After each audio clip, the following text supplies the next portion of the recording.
What's up, everyone, and welcome to this week's episode of Claw Combos. We're your hosts, Sheila and Maya Dunn, and today we'll be talking with Bharat Mediratta, who has years of experience building some of the world's best technologies and teams, working at companies like Google and Dropbox, and he's also the founder of Alt School. So we're very excited to have Bart. Stay tuned and enjoy. Hey guys, this is Sheila and Maya Dunn, and you're listening to Claw Combos. Let's go, guys. Let's get it done, bitches. So welcome, Bart, to the show. We're super excited to have you and just really unpack the incredible stuff that you've been working on over the past 3 decades of experience working with kind of world-class technology and teams. So first and foremost, welcome to Claw Combos. Thank you. It's nice to be here. Awesome. So we kind of wanted to just jump in and talk a little bit about your most recent role, right, working at Dropbox, and kind of can you explain how you got involved with Dropbox and what you're currently doing now? Mm-hmm. Yeah, I mean, so for some context, I joined Dropbox in October of 2019, and I actually stepped away in December of 2020. So I was there for just over a year. I'm happy to talk a little bit more about what I'm doing now, but let me just start with Dropbox. My story with Dropbox starts back in 2014 or so. I had been at Google for about 10 years at that point, and was contemplating making a change. And I started talking to the VP engineering at Dropbox, and then Drew, the CEO, about what was happening there. You know, I'd kind of known about Dropbox for a long time. They started in 2007. And in 2007, cloud computing wasn't really a thing yet. Cloud storage wasn't really a thing yet. There were a lot of big cloud systems, but they were mainly shipping products. So like Yahoo and Google were shipping like their own kind of products using their own internal cloud. And so Dropbox was one of the first companies that actually started to take some of that great technology and make it accessible as a real utility for users. So, Drew had this terrible experience where he lost his thumb drive, and he decided, he was going to create a cloud hard drive that he could get to wherever he wanted to. And this really, to a certain extent was prescient because network speeds weren't that great back then. There were still people who were on dial-up. There were people who, didn't turn to the internet as their first resource. Google had been around at that point for about 10 years, but Gmail had only been around for a few years, so people hadn't really made the shift into relying on the internet as a primary source for their work. Now, of course, you look back and you think that's crazy. Like, who does not use, Gmail and Google Drive and Dropbox and other services like that all day, every day? We're communicating over Zoom. We're far away from each other. This is just the norm. But it really took some vision back in 2007 to see that this would be enormous business.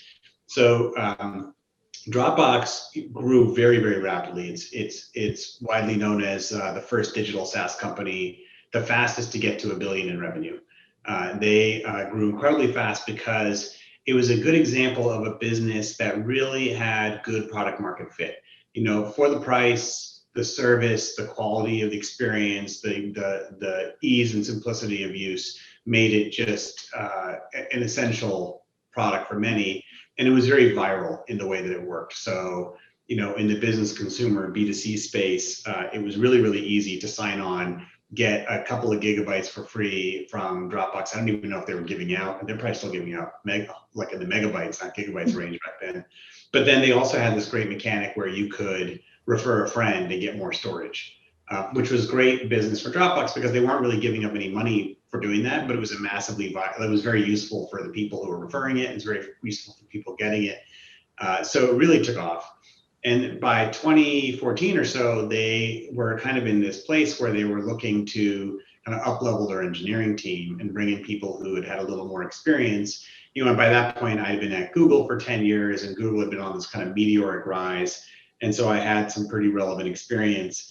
But at the time, I didn't want to go leave Google and go directly into another similar company. I wanted to do something completely different, which is why I went off to co-found an education technology company called AltSchool. But I stayed connected to Dropbox, and I was an advisor for their engineering team for a couple of years, 2015 and 2016.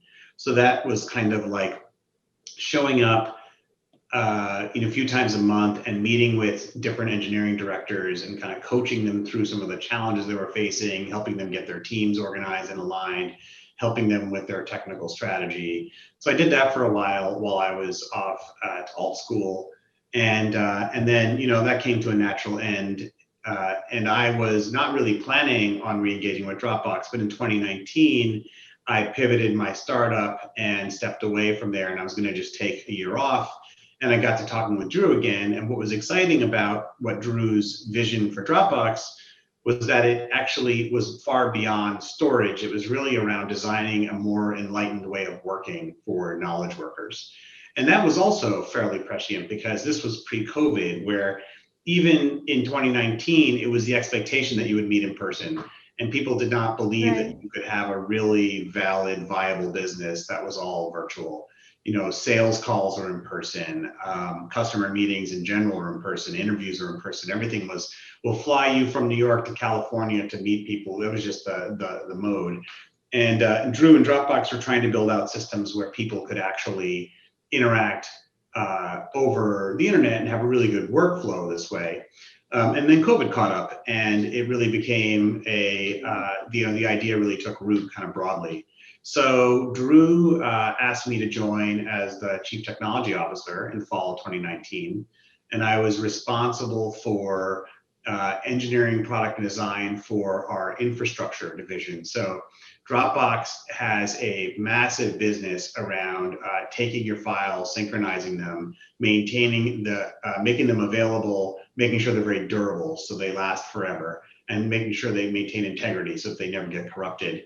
And having, very rapid response times. So I was responsible for the team that was building out that infrastructure and making sure that we delivered a great product, with really good margins. Security and reliability reported up to me. So security is really, really important in Dropbox. Their number one value is be worthy of trust. And so I was responsible for making sure that not only did we have a secure system, but a system that we could reason about its security. We could talk about its security. We could make assertions. Because that was one of the ways that Dropbox acquired more customers, by being, really focused on security and privacy. I also ran the incubator, where we were investing money in building out new ideas that were a little further afield from the core business. And the HelloSign business also reported up to me. So HelloSign is a digital signature solution where you can basically send documents out for signature, get them signed, and have them come back. And this is another example of a business which really hit its stride in 2020, because up till that point, you could still kind of fall back on hand delivering paper signatures. But in 2020, we really made the shift to digital signatures for everybody. Okay. So I'm probably missing a couple of things, but I had about half of our engineering, and I was focusing on making sure that our core product infrastructure was fast and efficient and widespread and durable and sustainable. Wow. Yeah, that's a lot of things. How did you manage? I mean, how was there a ton of pressure on you? Did you ever feel or is you surrounding yourself with a really incredible team? How did you manage all of that? Yeah, it's a lot. I think the way I think about it is like this. You have a scope of responsibility. So the things that I listed and a few other things, were my responsibility. So if they succeed, I get a little bit of the credit, and if they fail, I take most of the blame. There's a little bit of the status quo expectation is that you can take this thing and you can make it better.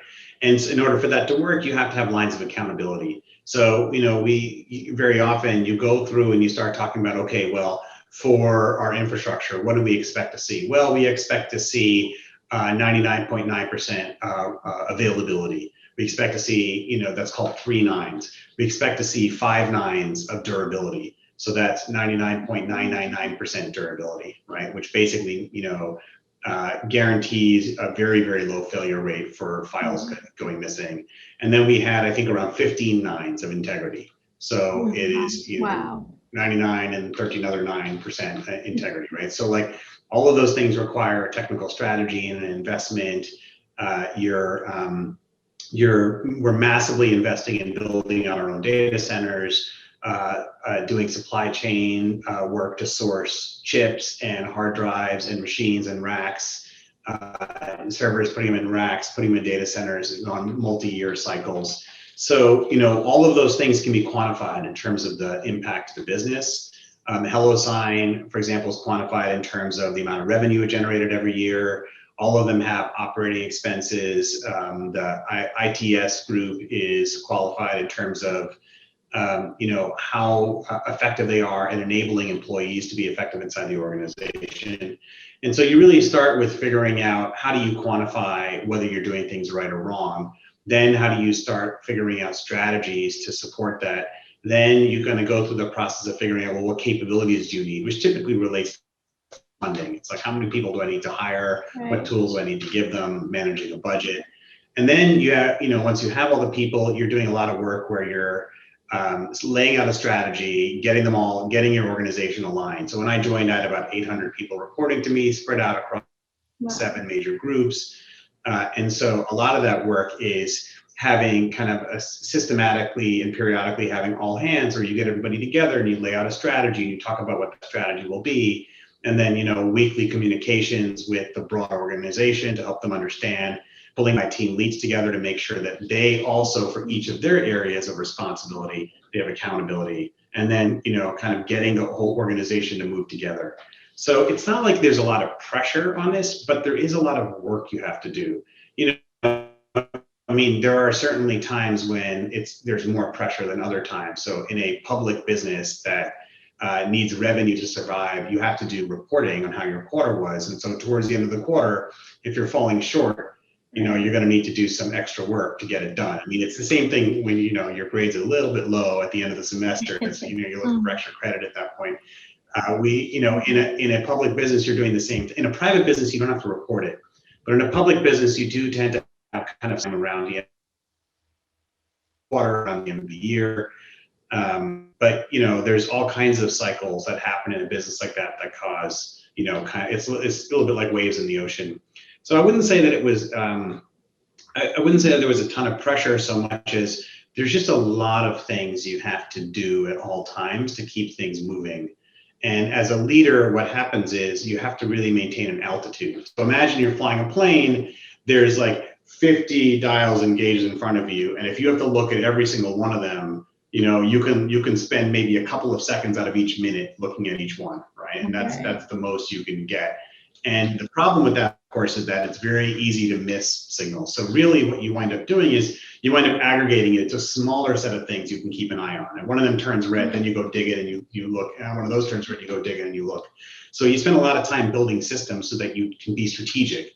You can say, all right, everything's on track. I'm seeing what I'm supposed to be seeing. And now I can focus on what I can do to drive it forward. Leaders really have 2 responsibilities. Think of it like they have to maintain the floor and raise the ceiling. So the floor is preventing failures, preventing reliability or security risks or things going wrong. But the job of the leader is not so much to protect against that, because you have a team in place to guard that. The job of the leader is to raise the ceiling, is to say, okay, but if we invested time and resources in this direction, we could actually have an outsized return over here. Right. And so, if a leader steps away abruptly, you're generally fine as a business, but what you lose is that upside. And so the job really is to come in, get everything under control, contain any downside risk, and then be really focused on the 1 or 2 areas where you can have a massive return. Can we launch a new business that will start generating $10 to $50 million in revenue? Can we go or shut down something to save ourselves some operating costs? Or can we unlock some new deals that would take this part of the business and juice it a little bit? That's the main thing that you try to focus on as a senior leader. Right. What would you say as a leader between Google, Alt School, Dropbox has been an example maybe that you're most proud of, or just a cool story of something that you've raised the bar that you would attribute as one of your most your proudest things that you've done? Yeah, I mean, it's a great question. I tend to think of it as there's I think of the structure as a pyramid where at the very top is strategy. It's you don't get to spend a lot of time there, but it is a focal point of the business. Then there's a layer below it, if you're imagining kind of a pyramidal structure, which is operations and execution, and then the layer below that is relationships. And so, at Google and at Alt School and at Dropbox, across all three of those, I could give great examples of where I was really happy with some of the things that we did. I can also give you even more examples of areas where I messed it up pretty badly, and I think that's equally important. Yeah. It's not all accolades. But at Google, I was really proud of some of the work that we did strategically to enable search to scale much more rapidly than it would have otherwise. Because we were in a very competitive space, but it was also new territory. When I was at Google, I led the team responsible for the main infrastructure behind Google's homepage and search results page. So making Google search fast and reliable in all languages and all domains. When I joined, we were doing about 500 million search queries a day. And when I left in 2015, about 11 years later, we were doing about 30 billion queries a day. So 30 billion queries a day is Wow. over a billion queries an hour, right? So if you do the math, while we've been talking, we've done like 100 million queries on that through that platform. And so learning to deal with scale like that there wasn't really areas we could go out into the industry to do it, to learn from. And so we wound up having to create new strategies to deal with this, and they had a lot of risk, and it required it's not just making a technical decision and driving it. You're trying to get 1,000 to 2,000 people in an organization of 20,000 to 30,000 people to actually pull together in a new direction. Right. That requires lots and lots of change management to get people to think about a different problem, acknowledge it, understand how to focus on it, and then begin to act differently, but together. It's like, imagine you've got an army of people marching down the street, and you all of a sudden want them all to take a left turn together and go somewhere else. It's a lot of work to go coordinate them all and have them work together. And if you're doing it in an environment where every millisecond of downtime equates to a couple of $1 million in lost revenue, every millisecond is millions of dollars in revenue. You have to be very thoughtful about how you do it. So for example, at Google, we spent a lot of time coming up with new technical strategies that would enable the business to scale so that it wouldn't get stuck. You don't want to be in a position where you can't handle more than 1 billion queries a day because Google makes all of its money, not all of its money, but at the time, 95% of its money on search transactions. So getting those things to scale requires you to have a new technical strategy, get people to understand the problem really get everyone to understand the problem that's coming, lay out a new technical strategy, get people to buy into it, reorganize the team accordingly, and then get whatever funding you need and then move in that direction purposefully. Those things at that scale are really hard. They're really fun. They don't always work, but it's just to give you a sense, for what's required. It can take a really long time. So that's on the strategy side. The other big thing I would say is on relationships. I firmly believe that I'm not the smartest person in the room. And when things go wrong, if I can get my team together, my team will greatly outperform any one individual. And so, I've always focused on building and cultivating a really strong set of people below me such that we can focus together on solving problems. And the reality for me is that if I spend, 30-40% of my time cultivating my leadership team right below me, which to put it in perspective is a lot of time to be spending. I mean, think out of a 5-day period, you're talking about spending 2 full days just focusing on your leadership team right below you. You're not writing documents, you're not writing emails, you're basically laying out strategy, working with them, helping them to be stronger.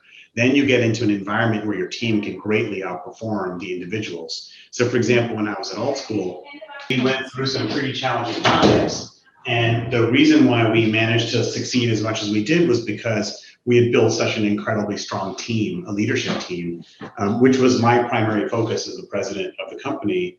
And the end result of that was, even though we didn't get as far as we wanted, we got much further than we would have otherwise. Because even though many people in that team knew that it wasn't going to go the distance, and even in some cases, I went to my leadership team and I made it very clear to them that I would have to probably downsize that team by 60, 70% in a 6-month period. They were all really deeply in relationship with each other and engaged with each other, and every one of them stayed to the end to guarantee the best outcome for the company. It really is one of those cases where people are more invested in the team than they are in their own individual outcome, put the team ahead of themselves. Right. So, if I look back on my proudest moments, it's always been around building the best team and then trying to lay out a kind of a bold technical strategy. So I'm just really curious, where did all of this kind of start? Like, where did this come from? Were you, 10-year-old Bart, like, I'm going to go increase Google's search query, or how did you kind of get into it? Well, when I was 10, my parents got me my first computer. So my parents were immigrants who really placed a high value on education. And we grew up in New York, and we were really like the only Indian family around. There was really no one who looked like us. But my mom was actually a fairly well-known doctor in the town we grew up in Long Island. And so everyone kind of knew who we were. So it was kind of a weirdly isolating environment. And my parents firmly believed that you should always be improving your skills. So when I was 10, my parents bought us a piano and a computer, and you had to practice on both of them for like 30 minutes a day. Right? Because they didn't know. They were like, one of these is probably going to help you. We don't know which one, so you're going to do both. And I really fell in love with computers. I thought, here's a machine that can accept arbitrarily complex instructions, and I can use it to build something that wouldn't otherwise exist. It's a little bit like digital Tinker Toys. I loved it, digital Legos. And so I started dedicating all of my time to computers. So I knew at a very young age that I was going to do something in the technical space. And, when I went to Colgate, I think there were only 6 graduating comp sci majors in my class. Wow. It was very unusual. Little side note though, when I left Google, I was one of the 10 most senior engineers at the company. And of those 10 engineers, they had a mass, it was all the best schools. There was only one school that had more than one person in the 10 most senior engineers. It was Colgate. Colgate is fascinating because the other guy, Steven Stewart, was in the physics program at Colgate. So Colgate had a physics program before it had a computer science program. And that was actually pretty common because digital technology was preceded by physical transistor-based technology. And so, but that was mirrored in the real world, where Stephen was greatly instrumental doing low-level physics for Google as Google was building out its own data centers, its own networking, its own fiber, its own, they were dealing with material science at a level and a scale that most people weren't. So a lot of it came down to not so much being super deep in any particular area. It was really around being a little more well-rounded and being able to understand it and articulate it and communicate your concepts with others. So I fell in love with technology, but I was really happy that I went to a liberal arts college, which really focused on the humanities and writing, because mostly what's really helped me in my field is understanding the technology, but being able to articulate it and work with other humans, because most of these problems are far larger than what any one individual can do. Like the days of the genius, mad inventor in the garage making his or her crazy creation, that doesn't really happen now at this scale. You can't touch 1 billion lives by yourself. You need to organize a team. The team needs to be aligned. They need to move together, and then you could do something pretty phenomenal. So I knew at an early age that I wanted to do something like this. I didn't think I was going to wind up doing management. I loved engineering, and out of college, I got a job at Sun Microsystems through a Colgate alum, Ken Hauk, which is great. I wound up, I did engineering for a long time, and then in software engineering, the very common trend is you're an engineer and then you become a team lead, so you a tech lead, so you understand kind of broad space. And then really what typically happens is you own a problem that's larger than you can deliver on, and just dealing with the technology is not enough. You need to also get the people organized. And so it's weird if you have a manager for the people side and a tech lead for the technology side. So very often you just have one person who does both.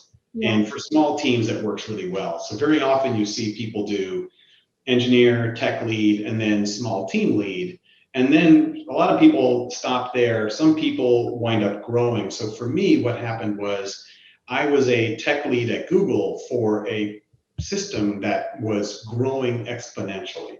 And so what Google basically did was they would just give me more and more people. So I had to retool and learn, not just how to be an engineer or to direct engineers technically, but how to manage engineers and then how to manage managers, right? Making the jump from line manager to director, you stop thinking about it in terms of I'm helping engineers do the right thing and stay aligned.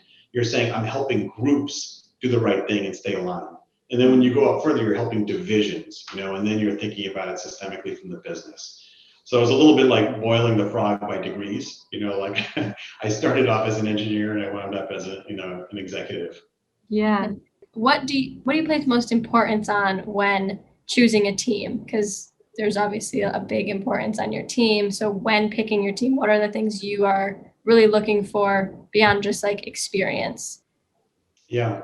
Well, I think once you internalize that any particular effort you're doing at scale requires tens or hundreds of people, you stop looking for the genius, absolute best person. That's great if you could get, these amazing, they call them 10x engineers, standout engineers.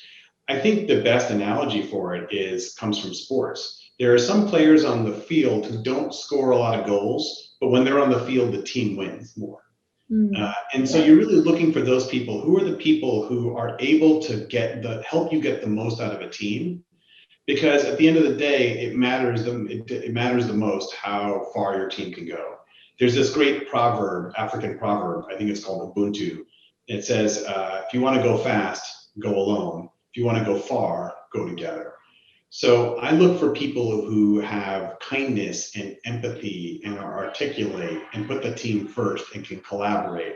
And I would rather have someone who feels that way and is passionate about what we're doing than someone who has any particular skill set. As long as they have aptitude and are willing to work hard, they can learn it. But you cannot, what they say, it's in basketball, you can't teach height. Right, you can teach a lot of things, but you can't teach someone to be taller. I would say empathy and the resilience and character traits, you can teach them, but it's hard to teach them. So that's what I look for. I look for people who show up as an authentic whole human, and then I work with them and cultivate them and help them to grow so that they can take on the tasks that are required. And what I find is that if you can get leaders who are empathetic, authentic, whole humans who show up and they care and they're willing to work hard, they will also cultivate their team, and it just kind of trickles down and you wind up with a much more robust organization. And when you're doing a startup, especially, you have a lot of bad days. You have some good days, but you have a lot of tough days. You have a lot of hard days. And when you think about that kind of strategy, operations, relationships pyramid, it's that base of relationships is what carries you through the tough times. And so if you have a team that is not cohesive because people are frankly just jerks, then you don't have that cohesion. And at the first sign of trouble, the whole thing flies apart. There's a quote that's, jobs used to be about muscle, now they're about brain, and in the future they'll be about heart.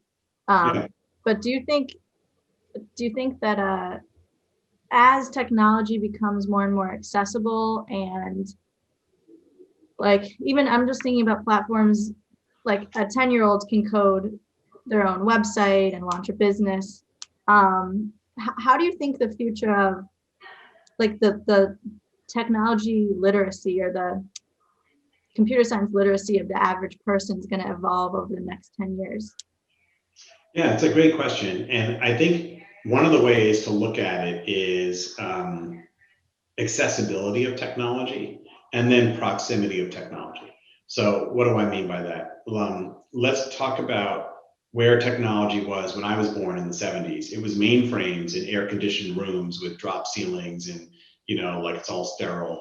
And as things have grown, technology has gotten smaller and it's gotten closer to me, right? And so now, in 1970, if you took $1,000 and you went out and you tried to buy the most compute you could get about 1 cycle per second for $1,000, which is, by the way, about the technology we use to put a man on the moon.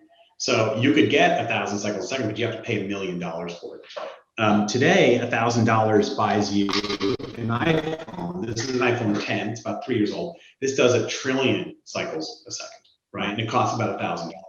Right. And so this is not a flat arc of like 1970 to here. This is an exponential arc. So by 2043, when we're up to 8 billion people on the planet, give or take, what will $1,000 buy you? Well, I can tell you this is a lot more accessible to me than a mainframe in some room somewhere.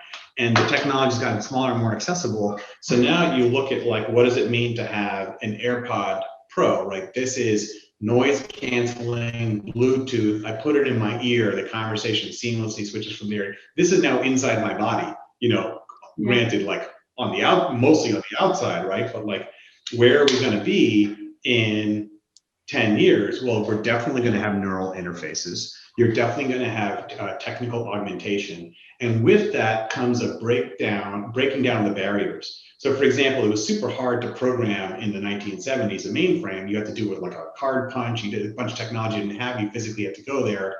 Now this stuff is all so much more accessible that it's going to become more and more prevalent. But as it does, the definition of technology changes.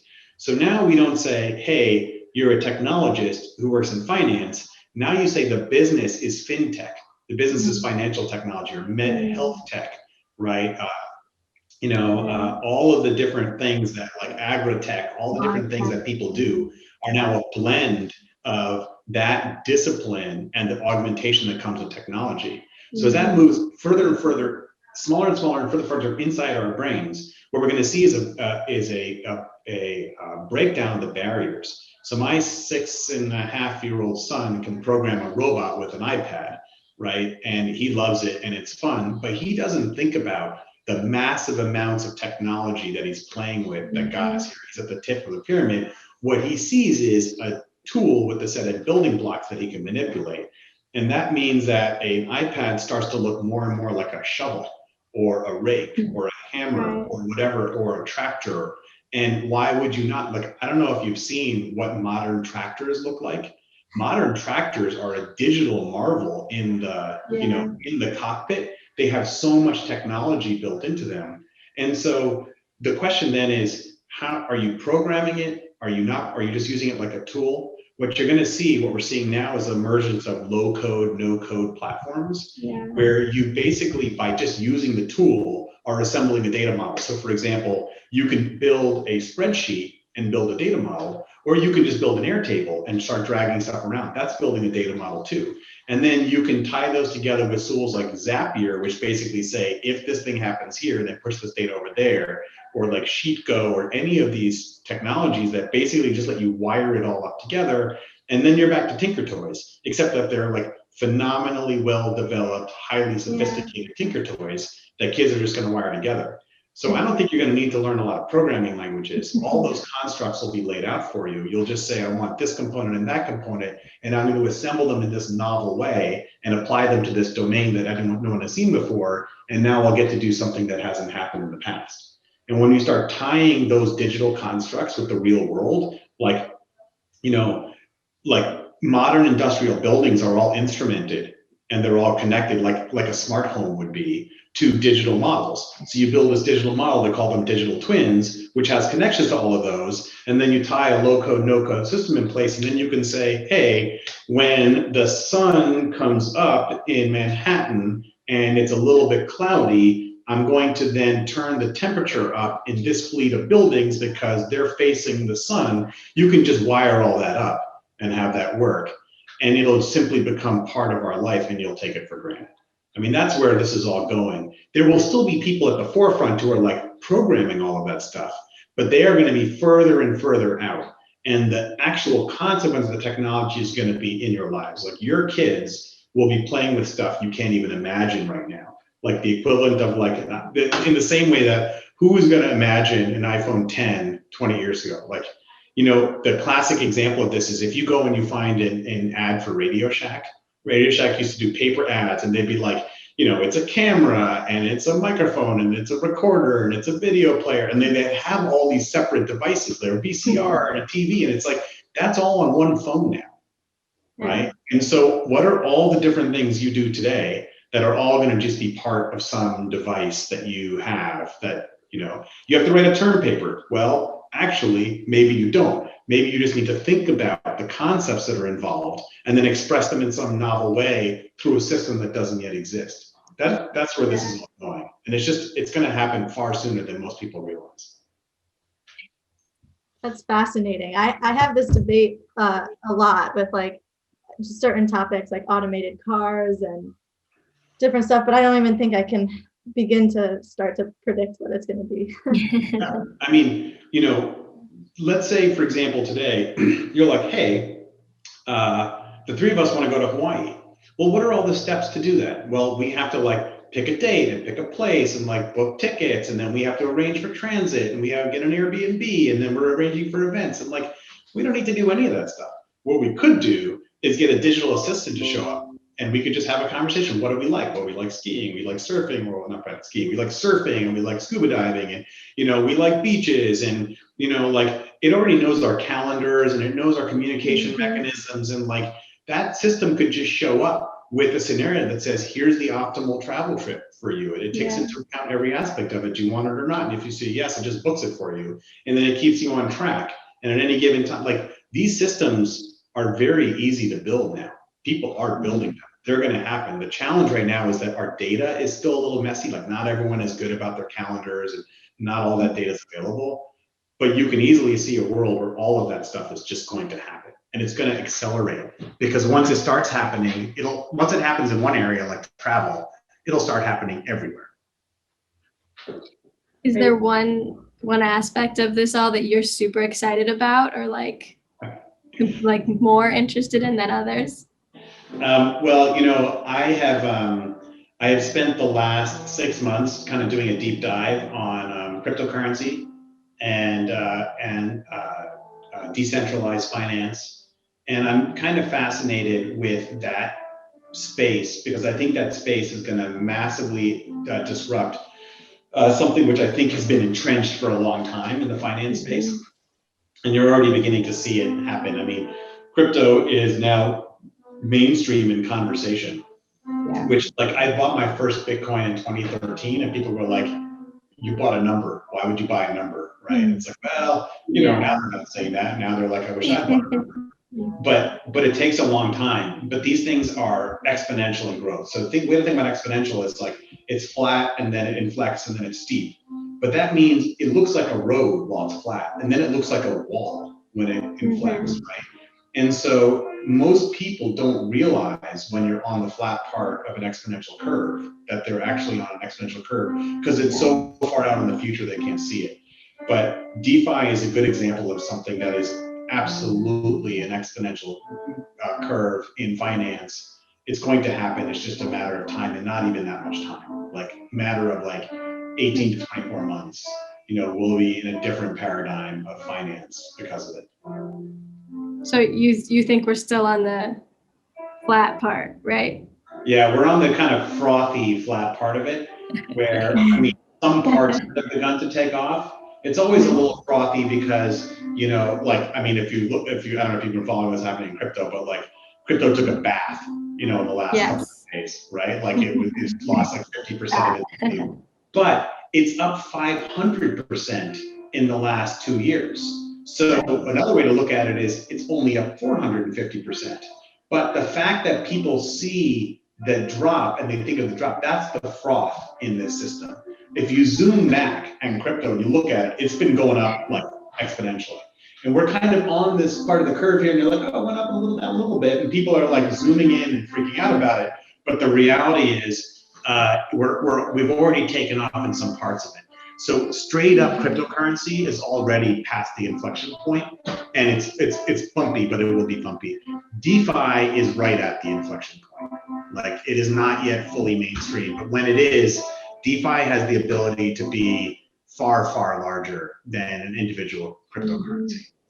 And by the way, way better for the consumer, because you're disintermediating the channels that basically take a huge rake on any transactions you do.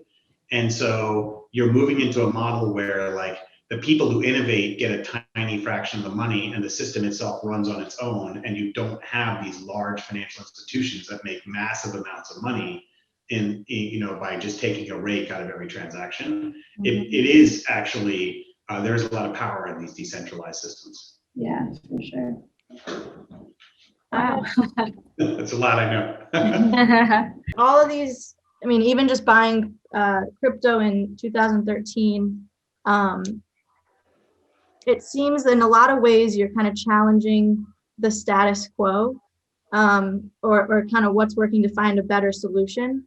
Do you have any advice for someone to challenge the status quo or think about a solution in a different way? A young entrepreneur looking to, you mentioned earlier, you can't impact 1 billion people alone, but someone who really wants to make a big impact, any advice for them? Yeah. Well, my track record in picking the winners is not great, so take this with a grain of salt. But I would say this, there's a couple of, like, famous, probably a little worn out quotes, but one of them is, you miss all the shots you don't take. I think a lot of people focus too much on all the ways it can fail and talk themselves out of trying things. And the reality is that, like, if you try something and it doesn't work, it's not a failure, it's a learning experience. And that learning experience is going to make all your subsequent shots better.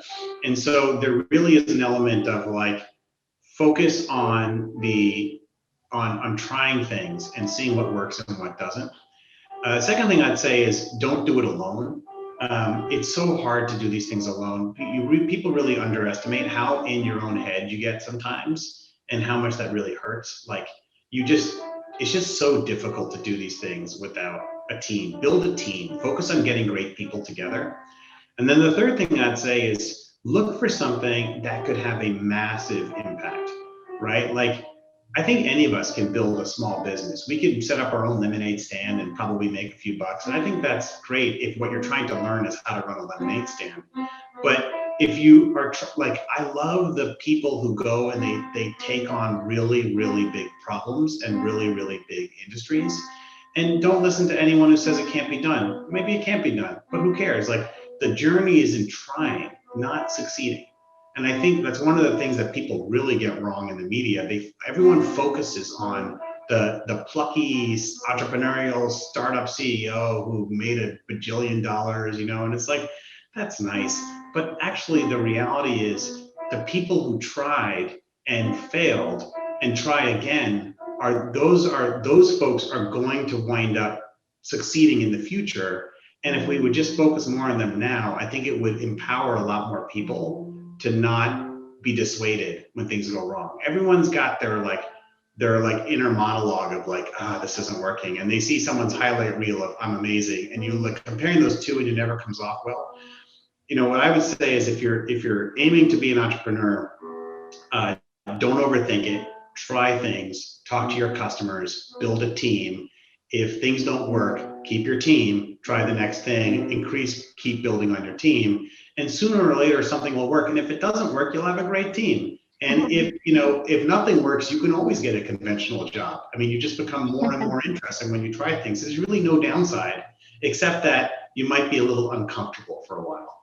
But look, if we're talking about the big winners, look at Elon Musk. He slept on a mattress in the offices of Zip2 trying to get that off the ground. He sleeps in the factory at Tesla getting that off the ground. Seeking comfort does not get you there. You just have to accept the fact it will be uncomfortable, but you'll do it with a great team and you'll go far together. So it's worth the time and the investment, and you just got to try. Awesome. That's great. We should end right there. Awesome. Well, thank you so much. This has been really just interesting to us, and I'm sure that our audience will really enjoy it. So it's awesome to meet you. Yeah, thank you so much. It was nice getting to spend some time with you, and I hope people like it.